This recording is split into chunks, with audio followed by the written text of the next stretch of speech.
Le dithylissergamide, plus connu sous le nom de LSD-25, d'acide, de buvard, de carton, de L ou tout simplement de LSD, est un psychédélique hallucinogène et psychostimulant découvert par Albert Hofmann en 1938. Il est considéré comme la substance psychédélique la plus connue, la plus étudiée et la plus influente sur le plan culturel. On pense qu'elle produit ses effets psychédéliques en se liant au récepteur de la sérotonine dans le cerveau, bien que le mécanisme précis ne soit pas entièrement compris. Avant de commencer, il est bon de savoir que le LSD a différents analogues, tels que le LSA par exemple, et que ceux-ci n'ont aucun rapport avec le LSD, que ce soit en termes d'effets et de durée. Dans cette vidéo, on va donc voir ensemble d'où vient le LSD, quels sont ses effets, comment le consommer, et finalement quels en sont les points positifs et négatifs de cette substance. C'est en 1938 que le scientifique suisse Albert Hofmann découvre le LSD. Il travaille au laboratoire Sandoz et se met à travailler sur l'alcaloïde de l'ergot, un champignon parasite du seigle. Hoffmann expérimente sur ses travaux, dans l'espoir de trouver un médicament qui pourrait favoriser la circulation sanguine. Il va alors tester son dérivé de l'acide lysergique sur des animaux, mais ne trouvera aucun résultat. Tout ce qui s'est passé, c'est que les animaux sont devenus très excités. Hoffmann décide alors de ranger ses recherches et de ne plus y toucher. Mais c'est en 1943 qu'il revient dessus, sachant pertinemment au fond de lui que sa découverte a beaucoup de potentiel et qu'il doit relancer les recherches dessus à nouveau. C'est en manipulant des cristaux de tartrate de LSD qu'une infime partie va pénétrer sa peau et vont lui donner un avant-goût de ce qu'est le LSD. C'est seulement en rentrant chez lui en vélo qu'il remarque que le monde qui l'entoure se met à changer. Il a alors le premier trip sous LSD de l'histoire. Hoffmann décrit son expérience comme un état d'hybriété mais agréable. Une semaine après, il va alors s'administrer 0,25 mg de LSD. Il faut savoir qu'il est la première personne à avoir pris du LSD, et donc n'a aucune attente sur les effets et donc aucune influence sur son expérience psychédélique. Il n'avait également aucune notion des dosages à l'époque, puisque le LSD se prend avec des doses qui se mesurent en microgrammes et non en milligrammes. Lors de la montée, il ne va pas se sentir à l'aise et décide de rentrer chez lui. Une fois chez lui, il se rend compte de son erreur, et d'en avoir trop pris, et il décide d'appeler un docteur. Le docteur, une fois sur place, se rend compte qu'Hoffmann n'a absolument rien d'anormal physiquement parlant, à part le fait qu'il ait les pupilles dilatées. Hoffmann a donc eu le premier bad trip de l'histoire, mais cela ne l'empêchera pas de pousser ses recherches et de convaincre ses collègues de le rejoindre. Très rapidement, le LSD a vu le jour et a commencé à sortir du laboratoire. Le LSD est alors arrivé dans deux domaines, celui de la psychiatrie et celui de l'armée. Pour ce qui est de la psychiatrie, c'est Werner Stoll, le fils d'un des patrons des labos Sandoz, qui a la chance d'être le premier psychiatre à tester le LSD sur ses patients. Les résultats seront tellement bluffants que Stoll conseille à tous ses collègues de faire la même chose, et aussi de tester le produit avant, afin de pouvoir avoir une meilleure idée de l'expérience auquel leurs patients vont avoir. Il trouve important de se mettre au même niveau que ses patients. Le monde de la psychiatrie prend le dessus et rend le LSD légal, qui sera vendu sous le nom de Delecid dans les années 50. Des milliers d'articles scientifiques ont pu être écrits en se basant sur des thérapies faites sur plusieurs dizaines de milliers de patients, en les soignant de différentes maladies telles que la dépression, l'alcoolisme ou bien les troubles de mémoire. Pendant ce temps-là, l'ancêtre de la CIA, The Office of Strategic Services, crée un programme de recherche sous le nom de MK Ultra, qui achète 1 million de doses de LSD à Sandoz. Ce programme va principalement consister sur des recherches clandestines sur le LSD, afin de savoir s'il y a la possibilité de l'utiliser pour contrôler l'esprit des soldats et de l'utiliser en tant qu'arme chimique également, dans l'espoir de détruire la volonté de l'ennemi. Les expériences se déroulaient principalement en administrant du LSD à des employés de la CIA, des soldats, des prostituées et des personnes atteintes de maladies mentales par exemple, sans même qu'ils soient au courant et sans consentement. Le programme ferme ses portes en 1960 lorsque le gouvernement apprend que ses employés en prenaient pour le plaisir et le partageaient avec leurs amis. C'est à partir de là que le LSD va s'exporter du domaine des recherches et arriver dans les mains du public. Et cette externalisation du LSD qui va amener sa popularité vient avant tout des premiers artistes et intellectuels qui tombent sur cette drogue, tels que Timothy Leary, Aldous Huxley, Jack Kerouac, Alan Watts ou même Richard Alpert, plus connu sous le nom de Ram Dass. Après que chacun va se familiariser avec la substance, ils vont sans hésiter faire la promotion de celle-ci, chacun de leur propre manière. Timothy Leary sera d'ailleurs considéré comme le porte-parole médiatique du mouvement psychédélique dans les années 60. Il était psychologue et professeur à Harvard et avait donné du LSD à ses élèves afin de voir le résultat et de mener ses propres recherches dessus. Après sa première propre expérience, il se rend compte qu'il a plus appris au bout de 5 heures sous LSD qu'en 15 ans de psychologie. Nixon va d'ailleurs le qualifier en tant que l'homme le plus dangereux des États-Unis. Le LSD devient alors un élément central dans la contre-culture américaine chez les jeunes, durant toutes les années 60. Cette substance permettait de montrer leur idéologie et leur mécontentement envers le gouvernement et la société américaine. C'est en 1970 que le LSD devient illégal aux États-Unis, influençant bien évidemment le reste du monde. C'est à partir de là que le public autant que le monde de la psychiatrie et des recherches perdent leur intérêt envers ce psychotrope. Maintenant qu'on a vu brièvement l'histoire du LSD, il est temps de parler de ce qu'est finalement l'acide. Le L se présente sous forme liquide, une fois extraite de sa forme cristalline, et va être placé en général sur des buvards de carton perforés. Un carton représente généralement une dose de 100 microgrammes, mais on peut en trouver à 200, 300 ou l'inverse à 20 microgrammes pour ce qu'on appelle le microdosage. Il est important de connaître les dosages avant d'en prendre et de savoir comment les différentes doses vont nous affecter. Il est conseillé de prendre une dose entre 50 et 150 microgrammes pour une première fois, afin de savoir ce que ça nous fait. On découvre mieux ainsi comment la substance agit sur notre corps et notre esprit. Il est impossible aussi de savoir exactement la dose de notre buvard. Il faut tout simplement faire confiance à la personne qui l'a dosé. Pour sa sécurité, par contre, je vous conseille vraiment de tester le produit avant de le prendre, afin de s'assurer que c'est bien du LSD et non quelque chose d'autre. Je vous mets d'ailleurs différents kits de test en lien dans la description. Le prix d'un carton va varier entre 3 et 10 € l'unité. Lorsqu'on trouve du LSD sous d'autres formes, comme en pilule, en gélatine ou en liquide, qui sont des formes peu courantes, le prix risque d'être plus élevé.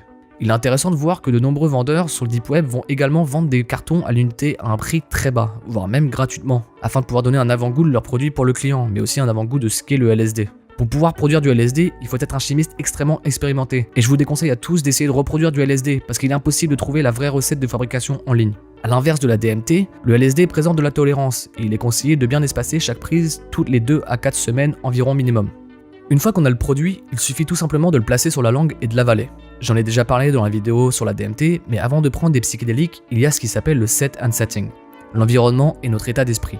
Le mieux évidemment est de faire ça dans un endroit où on se sent en sécurité, avec des gens de confiance.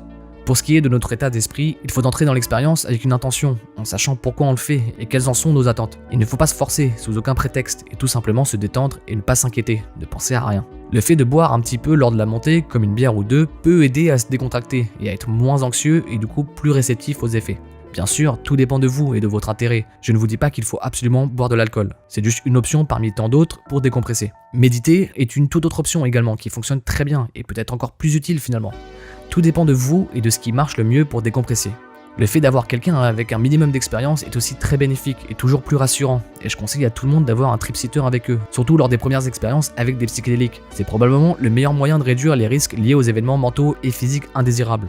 Un trip sous LSD peut durer entre 6 et 12 heures, et bien évidemment, la durée et les effets varient chez chaque personne. Dépendant de la dose que l'on prend et de quand date le dernier repas qu'on a eu, la montée peut prendre entre 20 et 60 minutes pour qu'on puisse atteindre le pic du trip. Et ce pic sera plus comme un plateau qui va durer entre 3 et 6 heures, puis la descente peut durer entre 3 et 5 heures. On peut donc voir un trip sous LSD un peu comme une randonnée sur une montagne. Le lendemain, après une expérience sous elle, on n'a pas de gueule de bois ou quoi que ce soit, bien au contraire. Pendant 12 à 48 heures, on a ce qu'il s'appelle l'after effect, qui nous fait entrer dans cet état de plénitude et de bien-être. Mais du coup, en quoi consiste exactement une expérience sous LSD? Quels sont les effets rencontrés? Eh bien, lors de la montée, on commence à sentir une certaine électricité prendre le dessus. Une électricité qui se dirige un peu partout dans le corps. On sent mieux notre corps pour finalement perdre notion de celui-ci. La montée est une étape très étrange et mystique. Elle nous fait bâtir une énorme énergie en nous. Un certain goût apparaît aussi, un goût métallique, qui met un doute sur le goût de notre bouche en fin de compte.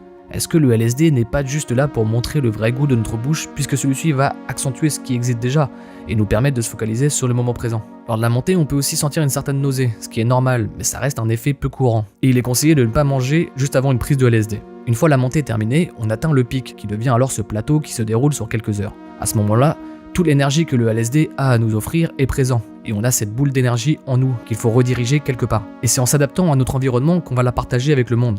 Donc avec la musique, si on est en festival, avec des amis en soirée, ou bien seul avec soi-même à travers la méditation par exemple. D'un coup, on va sentir cette sensation de ne faire qu'un avec tout, avec ce qu'on a autour de nous, avec le moment présent. On oublie qui on est afin de faire qu'un avec tout. Le LSD est très stimulant et on peut très rapidement devenir euphorique. Il va saturer notre environnement, notre monde va être accentué. Il va nous montrer le moment présent, le concept du temps disparaît totalement, laissant place à l'instant T. Tout va se focaliser sur cette idée de centralité et on retrouve cette sensation que tout est connecté. Évidemment, les hallucinations vont apparaître, et il y a de nombreux types d'hallucinations différentes, et tout dépend de la dose prise et de la personne.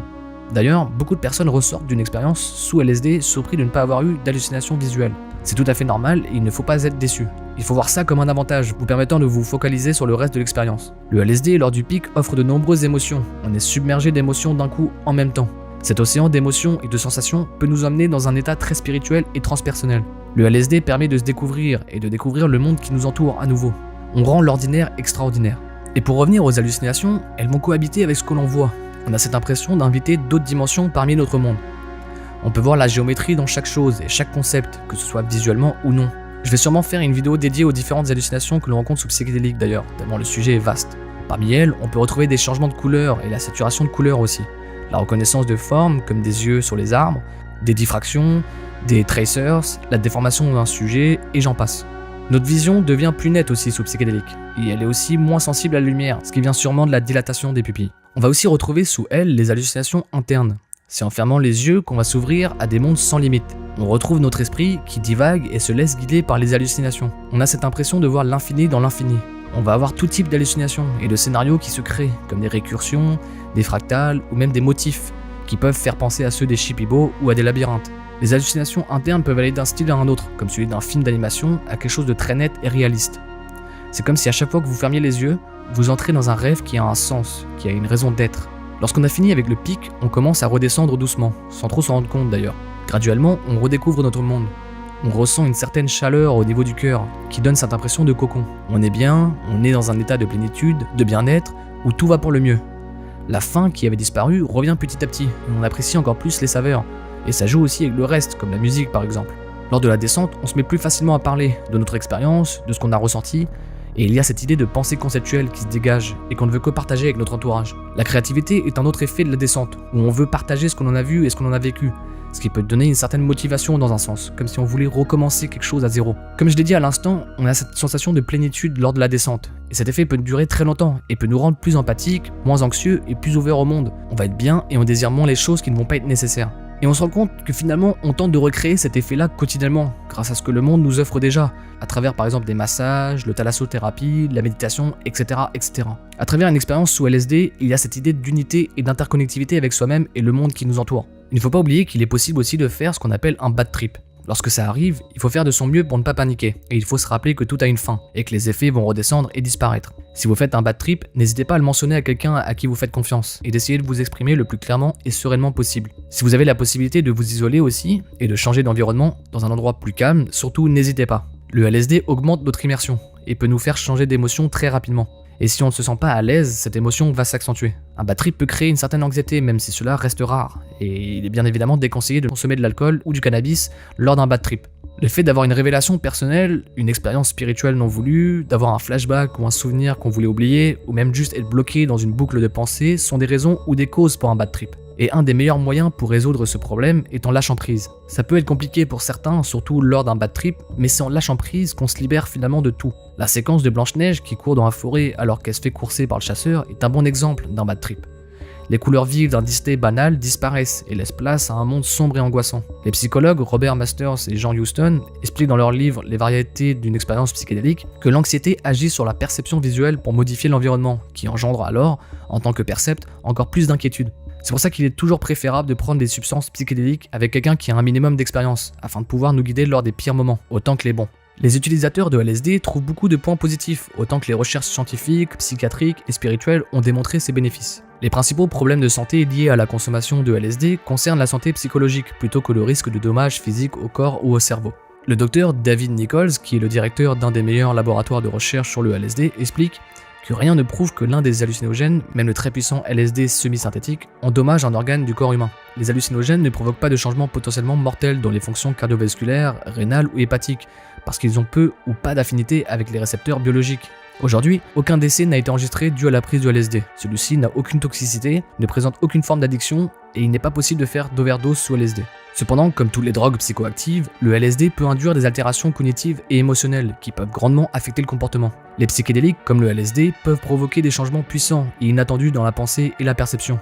Sous l'influence de ces drogues, un individu peut faire preuve d'un mauvais jugement et d'un comportement délirant, ce qui peut entraîner des accidents ou des situations dangereuses. Chez les personnes prédisposées à certains troubles psychiatriques, les hallucinogènes peuvent précipiter des réactions psychotiques ou une dépression. Chez certains individus, une anxiété ou une dépression durable peut résulter des expériences désagréables et des visions effrayantes survenues pendant l'expérience psychédélique. Les personnes ayant des antécédents familiaux de schizophrénie ou de maladies mentales précoces doivent être extrêmement prudentes parce que le LSD est connu pour déclencher des problèmes psychologiques latents. Le LSD aurait des effets bénéfiques sur la santé, notamment une amélioration de la santé mentale, un lien accru avec la spiritualité, une meilleure compréhension de soi et du monde, le traitement des maux de tête, la lutte contre la dépendance à d'autres drogues et comportements, la réduction de la consommation d'analgésiques et du niveau d'anxiété chez les personnes en phase terminale. Bien que des études cliniques à petite échelle menées par des laboratoires scientifiques légitimes aient suggéré que ces allégations méritent d'être approfondies, des études cliniques à grande échelle doivent encore être menées pour valider ces travaux pilotes. Le LSD est une drogue très récente, qui a moins de 100 ans et pourtant qui a un impact tellement énorme depuis sa découverte. Cette substance est vraiment un tampon temporel qui montre vraiment cette ère nouvelle qui surgit après l'arrivée du LSD. Elle a eu un très grand rôle sur notre culture, notre histoire, notre créativité, que ce soit consciemment ou non. Même dans l'ombre du projecteur, cette substance a beaucoup aidé sur les avancées scientifiques, politiques et artistiques. Le LSD est un psychédélique très intense, qu'il ne faut pas prendre à la légère. Le terme psychédélique signifie d'ailleurs la manifestation de l'âme, ce qui coïncide plutôt bien avec une expérience sous LSD, autant que sous champignons ou DMT par exemple. On a aujourd'hui trop peu de recherches faites sur le LSD, ce qui est très surprenant. Toutes les recherches menées jusqu'à maintenant, qu'elles soient des recherches thérapeutiques ou scientifiques, ont principalement démontré les bénéfices de cette substance psychotrope. Les résultats en termes de guérison de maladies mentales, de dépression, d'anxiété, d'addiction et bien d'autres sont spectaculaires. A l'inverse, les points négatifs du L sont encore flous et restent à être prouvés à 100%. Heureusement, au moment où vous regardez cette vidéo, les recherches sur le sujet reviennent et ne font que réellement commencer, et ont fait en sorte de prouver son efficacité sur le long terme. Un des meilleurs exemples modernes est ce qu'on appelle le microdosage, qui est le fait de prendre une infime partie de LSD, environ 20 microgrammes comme on l'a mentionné tout à l'heure, une fois tous les 2-3 jours, afin de guérir des patients de dépression ou d'addiction par exemple. Le microdosage se montre pour l'instant très efficace et font ressortir d'autres résultats impressionnants, comme une augmentation de la créativité, un meilleur contrôle du stress, une capacité de concentration accrue, une diminution de la procrastination et bien d'autres encore. Si le sujet du microdosage vous intéresse, je vous conseille vraiment de vous renseigner avant de vous lancer dedans, comme toute drogue en soi. Je l'ai déjà dit avant et je leur dirai, faites bien vos recherches au préalable avant de prendre une nouvelle substance. Achetez un kit pour tester votre drogue, n'oubliez pas le set and setting, mettez-vous à l'aise dans un bon environnement, ne vous forcez jamais à prendre quelque chose, il faut que ça vienne de vous et que vous sachiez pourquoi vous prenez cette substance. Et il ne faut pas oublier que le LSD reste une drogue illégale, et je ne fais en aucun cas ici l'apologie de cette substance. Voilà, j'espère que cette vidéo vous a plu, que j'ai été assez clair sur le sujet. J'ai vraiment essayé de faire mon mieux pour décrire les effets qu'on peut retrouver sous LSD, même si ça reste très compliqué de décrire une expérience. En plus de ça, tout dépend de la personne, de son accoutumance, de son poids, du dosage, etc., etc. Il est fort probable que je refasse d'autres vidéos sur le sujet, puisqu'il y a beaucoup de choses à dire sur cette substance, que ce soit dans son histoire ou dans ses effets thérapeutiques par exemple. Sur ce, prenez soin de vous, et je vous dis à très bientôt pour la prochaine vidéo. Allez, ciao.